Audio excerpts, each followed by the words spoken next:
انڈوریشن اس میں گلینڈز میں پائی جاتی ہے، اور یہ انڈوریشن سلفر اور کاربوویج کا دونوں کا خاصہ ہے کہ گلینڈز پھول جائیں اور پھر بیٹھ کر واپس اپنی سائز پر نہ آئیں بلکہ کچھ پھولے رہ جائیں، پھر یہاں تک کہ وہ بڑھ کر سخت گٹھلیاں ایسی بن جاتے ہیں۔ یہ اس میں بھی انڈوریشن بہت ہے، گلے کے گلینڈز ہوں یا تھائرائڈ گلینڈ بھی اس میں سوج کر تو پھر کم نہیں ہوتا۔ تو تھائرائڈ گلینڈ کا علاج بالعموم تو میں کرتا رہا ہوں پہلے، بیسیلینم 200 یا 1000، اور اس کے ساتھ پھر کیلکیریا فلور یا آیوڈم، پہلے تو زیادہ تر انہیں 3 دواؤں میں رہا کرتا تھا۔ آیوڈم اگر مریض بھوک محسوس کرتا ہو، گرمی محسوس، پھرتیلا تیز ترار ہو،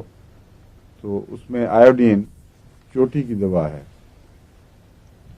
کیلکیریا فلور کا اس گلڑ کی گٹھلی سے ایک طبی تعلق ہے، اور کیلکیریا فلور کا اس پر میں نے بہت اثر دیکھا ہے، لیکن 6X میں ضروری نہیں، بعض دفعہ اونچی طاقت میں اکیلی ایک خوراک کام کرتی ہے اور اس کو ایک 10-15 دن کے اندر گھلا کے بالکل صاف کر دیتی ہے۔ لیکن جہاں کیلکیریا فلور کی علامتیں ہوں گی وہاں کیلکیریا فلور کام کرے گی، لیکن ہے طاقتور دوا، گلر سے اس کا تعلق بھی ہے، اس لیے پہلے میں روٹین کے طور پر بھی اس کو 6X میں استعمال کراتا رہا، مگر میرا تجربہ یہ ہے کہ اونچی طاقت میں زیادہ مفید رہتی ہے۔ بیسیلینم اس لیے کہ کچھ نہ کچھ سلی مادہ بھی پایا جاتا ہے اس میں، بسا اوقات وہ مریض جن کے اندر خاندان میں سل پائی جاتی ہے ان کے ہاں بیسیلینم کا رجحان زیادہ پایا جاتا ہے، نہ اس کا تھائرائڈ کا۔ تو یہ سارے گزشتہ جو تجربے ہیں ان سے گزر کر آخر پر میں نے دیکھا کہ تھائرائڈینم خود بہت مفید ہے اس میں۔ اب جو میرا روٹین کا کام ہے وہ یہی ہے کہ تھائرائڈینم جمع بیسیلینم 200 اور دوسری دوا کانسٹیٹیوشن دیکھ کر تلاش کی جائے، اس میں سلیشیا بھی ہو سکتی ہے، کیلکیریا فلور بھی ہو سکتی ہے، اس میں آیوڈم بھی ہو سکتی ہے، لیکن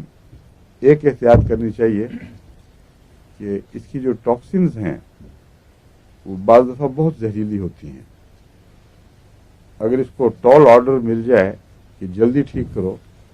تو جو خون میں ٹاکسنز ریلیز ہوتی ہیں ان سے شدید بخار بھی ہو سکتا ہے، دل پر بھی برا اثر پڑ سکتا ہے۔ تو جن کے دل کمزور ہوں ان کو اونچی طاقت میں دوا دے کر یہ دور نہیں کرنا چاہیے گلر، ان کو چھوٹی طاقت میں دے کر دل پر نظر رکھتے رہنا چاہیے۔ اگر کمزوری محسوس کرے تو ساتھ کریٹیکل استعمال کرائی جائے، پیشاب آور دوائیں بھی دی جا سکتی ہیں،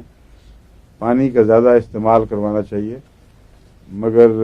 یہ یقینی بات ہے کہ اگر یہ علامتیں ظاہر ہوں تو گلر گھل رہا ہے اور اس کی ٹاکسنز ریلیز ہو رہی ہیں اور وہ سکڑ رہا ہے، اور یہ ایسی چیز ہے جو بالکل سکڑ کے غائب بھی ہو جاتا ہے، میں نے خود دیکھا ہوا ہے اس کو، بہت بڑا گلر بھی سکڑتے غائب ہو جاتا ہے، لیکن علاج میں حکمت کی زیادہ ضرورت ہے۔ اگر صحت مند مریض ہے اس کو بے شک اونچی طاقت دیں اور جلدی شفا کا تماشا دیکھیں، اور اگر کمزور ہے یا خطرے ہیں بعض بیماریوں کے تو پھر احتیاط واجب ہے۔ یہ بھی گیلر کی اچھی دواؤں میں سے ایک دوا ہے، ہارمونیم سلف۔